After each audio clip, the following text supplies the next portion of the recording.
বাইকে তেল খাচ্ছে কী করে বুঝবেন আর কম খাচ্ছে সেটাও কী করে বুঝবেন, তার আগে আপনি যদি আমার ভিডিওটি পেজে থেকে দেখে থাকেন অবশ্যই পেজটা ফলো করে দিবেন। আর যদি ইউটিউব চ্যানেল থেকে দেখে থাকেন অবশ্যই চ্যানেলটা সাবস্ক্রাইব করে পাশে থাকবেন। মূল ভিডিওতে চলে যাচ্ছি। প্রথমে আপনার বাইকের প্লাগটা খুলতে হবে। প্লাগটা খোলার পরে আপনি দেখবেন আপনার বাইকের প্লাগটা কেমন আছে। তো আপনার বাইকের প্লাগটা যদি এরকম কালো হয়ে থাকে তাহলে আপনার বুঝতে হবে যে আপনার বাইকে প্রচুর পরিমাণ তেল খাচ্ছে।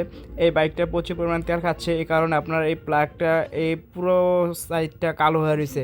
আর যদি আপনার বাইকটা তেল কম খাইতো তাহলে আপনার এই বাইকের প্লাগটা বাদামি রঙ হয়ে থাকতো।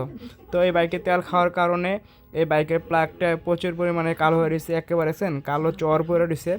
তো এটাই হলো মূল সমস্যা। তো যদি আপনাদের বাইকে এরকম কালো হয়ে থাকে তাহলে আপনি বুঝবেন যে আপনার বাইকের তেল বেশি খাচ্ছে। তাহলে আপনার একটা ভালো টেকনিশিয়ানের কাছে যাবেন, যাওয়ার পরে ওদের কাছ থেকে আপনার কার্বোরেটরটা সার্ভিসিং করে কার্বোরেটরটা অ্যাডজাস্ট করে নেবেন, তাহলে আবার আগের মতো ঠিক হয়ে যাবে।